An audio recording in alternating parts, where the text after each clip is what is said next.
आज आपण आपल्या नाशिक जिल्ह्यातील तालुके किती हे बघणार आहोत।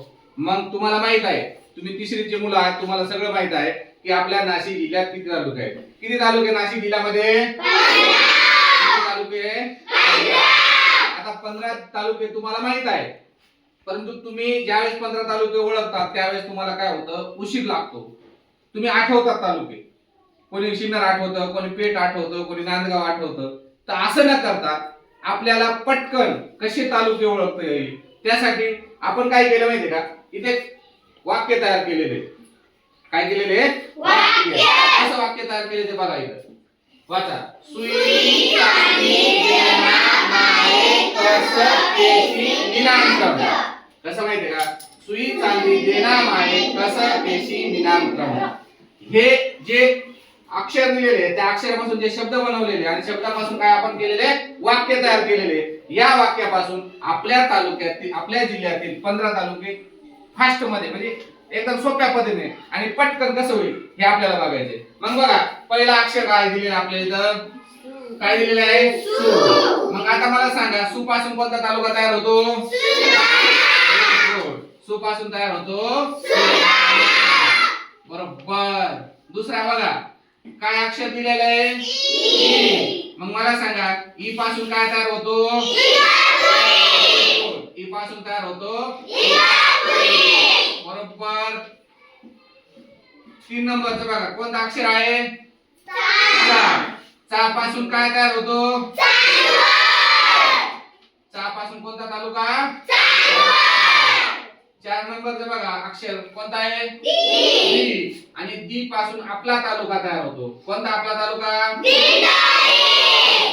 कोणता? दिंडोरी बरोबर। पुढे बघा, 5 नंबरचा अक्षर बघा, काय आहे? मग या दे पासून काय तयार, कोणता तालुका तयार होईल? कोणता तालुका तयार होईल? देवळा। कोणता तालुका तयार होईल? पुढे बघा, 6 नंबरचा काय अक्षर आहे? ना। मग ना पासून काय तयार होईल? नाशिक। ना पासून काय तयार होईल? नाशिक। पुढचा अक्षर कोणता आहे? मा।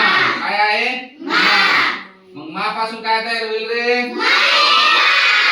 मालेगाव तालुका। मा पासून पुढं पुढचा अक्षर कोणता आहे? ए। कोणता आहे? मग ए पासून कोणता? येवला। ए पासून कोणता? येवला। पुढे 9वा अक्षर बघा, कोणता आहे? क। मग क पासून कोणता? कळवण तालुका। क पासून कोणता तालुका? कळवण। कोणता? नंतर पुढे बघा, 10 नंबरचा अक्षर बघा, क नंतर कोणता? स। स पासून कोणता? बरोबर। स पासून सटाणा।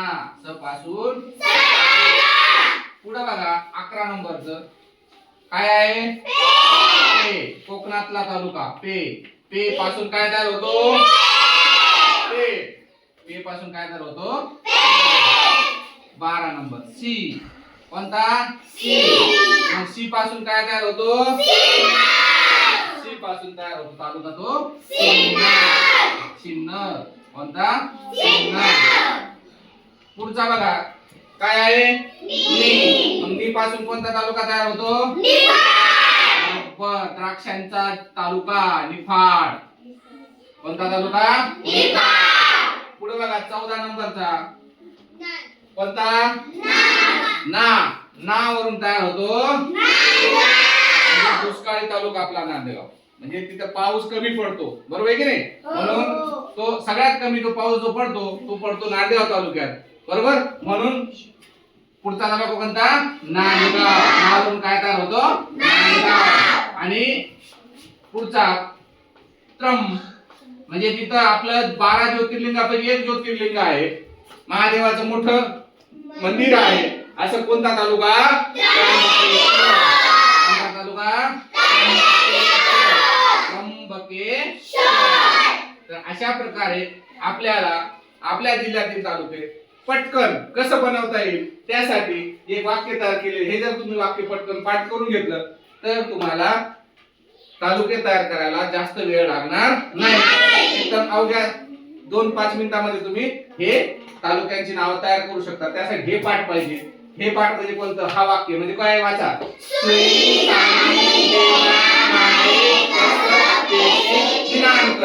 अशा प्रकारे एवढ्या सोप्या पद्धतीने आपल्याला पटकन तयार करता येईल. तर आता तुम्ही काय करायचं? हे पाठांतर करायचं. हे पाठांतर झालं की तुम्हाला फास्ट आणि पटकन पटकन एकदम त्वरित तुम्हाला हे तालुक्याचे नाव तयार करता येईल. समजलं तुम्हाला?